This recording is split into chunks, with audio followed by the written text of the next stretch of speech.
ఓం నమ శివాయ. అందరికీ నమస్కారం అండి. మాఘమాసంలో వచ్చే కృష్ణపక్ష చతుర్దశి రోజున మహాశివరాత్రిని జరుపుకుంటాం కదండి.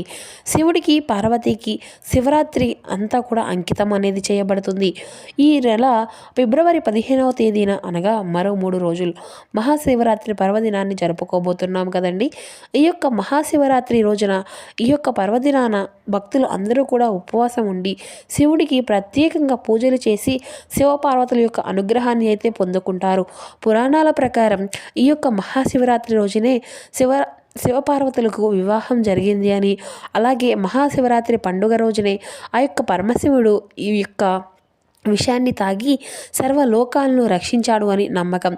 మరి ఇంతటి శక్తివంతమైనటువంటి ఈ యొక్క మహాశివరాత్రి రోజున శివపార్వతుల యొక్క అనుగ్రహాన్ని సులభంగా పొందాలి అంటే మీ యొక్క పూజ గదిలో నారికేళ్ల దీపాన్ని వెలిగించండి. కొబ్బరికాయలో చిన్న దీపాన్ని వెలిగించి దీపాన్ని నారికేళ్ల దీపము అని అంటూ ఉంటారు కదండి. ఈ యొక్క శివుడికి అత్యంత ప్రీతికరమైనటువంటి వాటిలో నారికేళ్ల దీపం ఒకటి. ఈ సంవత్సరంలో ఒక్కసారి ఈ యొక్క మహాశివరాత్రి రోజున ఎవరైతే ఈ యొక్క కొబ్బరికాయ చిప్ప దీపాన్ని వెలిగిస్తారో అలాంటి వారికి కోటి జన్మల యొక్క పుణ్య ఫలితము అనేది లభిస్తుంది. జీవితంలో ఉన్నటువంటి దోషాలు అన్నీ కూడా తొలగిపోయి ఆ యొక్క పరమేశ్వరుని యొక్క ఆశీర్వాదము సులభంగా లభిస్తుంది. కాబట్టి ఈ యొక్క మహాశివరాత్రి పర్వదినాన నారికేళ్ల దీపాన్ని ఎలా వెలిగించాలి, శివుణ్ణి ఎలా పూజించాలి, పాటించవలసినటువంటి శక్తివంతమైనటువంటి పరిహారాల గురించి ఈ వీడియోలో వివరంగా తెలుసుకుందాం. వీడియోని ఎక్కడ కూడా స్కిప్ చేయకుండా చివరి వరకు చూడండి ఫ్రెండ్స్, అప్పుడే పూర్తిగా అర్థమవుతుంది. ఈ యొక్క మహాశివరాత్రి పండుగ రోజున స్త్రీలు ఉదయాన్నే నిద్రలేచి తలస్నానం చేసి ఇంట్లో శివునికి పూజించుకోవాలి. ఇక ఈ యొక్క శివరాత్రి రోజున స్నానం చేసేటప్పుడు నీటిలో కొంచెం పసుపు వేసుకొని స్నానం చేయండి.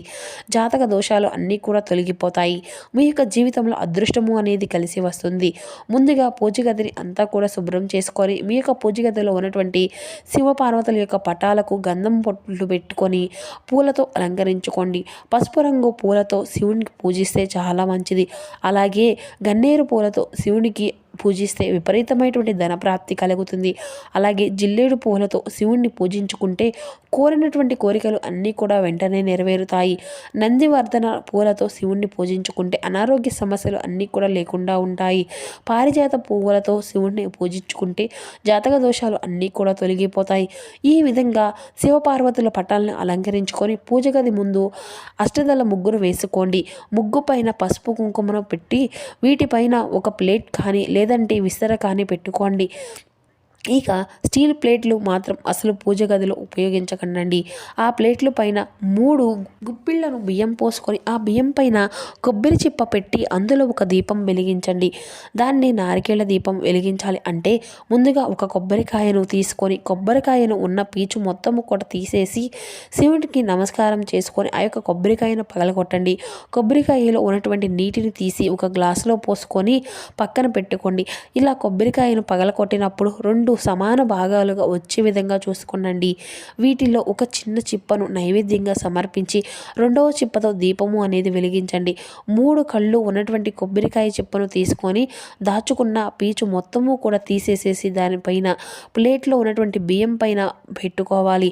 ఈ యొక్క కొబ్బరి చిప్పను కుంకుమ బొట్లతో అలంకరించుకొని అందులో ఆవు నెయ్యి పోసి ఒత్తులను వేసుకొని కొబ్బరి దీపాన్ని వెలిగించాలి. ఈ యొక్క కొబ్బరి దీపం వెలిగించిన మరుక్షణమే శివపార్వతులు ప్రత్యక్షమవుతారు అని నమ్మకం. కాబట్టి ఈ యొక్క కొబ్బరికాయ దీపం వెలిగించగానే కొబ్బరి దీపాన్ని అయితే మీరు పట్టుకొని నమస్కారం అనేది చేసుకోండి. ఈ యొక్క దీపానికి అక్షింతలు వేసి మనసులో ఏదైతే కోరిక అనేది మీకు ఉందో ఖచ్చితంగా మీ యొక్క కోరిక అనేది నెరవేరకాలి అనేసి మీ యొక్క మనస్ఫూర్తిగా ఆ యొక్క స్వామివారిని తలుచుకొని మీరు దండం పెట్టుకోండి. స్వామివారికి అభిషేకం మీకు వీలైతే స్వామివారికి బిల్వపత్రాలు కూడా సమర్పించండి. ఇక చివరిగా కొబ్బరి దీపాన్ని హారతి ఇచ్చిన తర్వాత శివపార్వతులకు కూడా హారతి ఇచ్చి 5 ప్రదక్షిణాలు చేసుకోండి. పూజను అనేది ముగించుకోండి. ముఖ్యంగా ఈ యొక్క కొబ్బరి దీపం 40 నిమిషాల పాటు వెలుగుతూ ఉండాలి. ఈ విధంగా కొబ్బరి దీపము అనేది వెలిగించిన తర్వాత ఓం నమ శివాయ అనేటువంటి బీజాక్షరి మంత్రాన్ని 21 సార్లు కానీ లేదంటే 108 సార్లు కానీ ఇలా జపించండి. అలాగే కొబ్బరికాయను పగలకొట్టినప్పుడు వచ్చినటువంటి ఆ యొక్క కొబ్బరి నీటిని కూడా నైవేద్యంగా స్వామివారికి నివేదించవచ్చు. ఈ యొక్క నారికేళ్ల దీపము అనేది కొండెక్కిన తర్వాత ఆ యొక్క కొబ్బరి దీపాన్ని ఎవరూ కూడా తిరగని ప్రదేశంలో అయితే పడవేయాలి, లేదంటే ప్రవహించేటువంటి నదిలో అయినా పడవేయవచ్చు. శివుడికి 3 కళ్ళు ఉంటాయి కదండి, కాబట్టి 3 కళ్ళు ఉన్నటువంటి కొబ్బరి చిప్పలోనే దీపాన్ని వెలిగిస్తే అంతకు మించినటువంటి కోటి రేట్లో పుణ్య ఫలితము అనేది మీకు లభిస్తుంది. కొబ్బరికాయలో త్రిమూర్తులు నివసిస్తూ ఉంటారట. మహాశివరాత్రి రోజున కొబ్బరి దీపం వెలిగిస్తే అద్భుతమైనటువంటి అక్షయ ఫలితాలు అనేవి మీకు ఖచ్చితంగా పొందుకోగలుగుతారు. ఇక ఈ యొక్క నారికేళ్ల దీపం వెలిగించిన కొన్ని రోజుల్లోనే ఆ యొక్క పరమశివుని యొక్క అనుగ్రహం వల్ల మీకు అంతా కూడా శుభమే జరుగుతుంది. ఈ యొక్క మహాశివరాత్రి రోజున శివాలయానికి వెళ్తే చాలా మంచిదండి. ఎందుకంటే ఈ యొక్క శివరాత్రి పండుగ రోజున శివపార్వతులు ఇద్దరూ కూడా శివాలయంలో సంచరిస్తూ ఉంటారట. కాబట్టి శివరాత్రి రోజున శివాలయానికి వెళ్ళి శివాలయంలో దీపాలను వెలిగిస్తే మీ యొక్క జీవితంలో ఉన్నటువంటి కష్టాలు అన్నీ కూడా తొలగిపోతాయి. తరతరాలకు తరగని ఐశ్వర్యం లభిస్తుంది.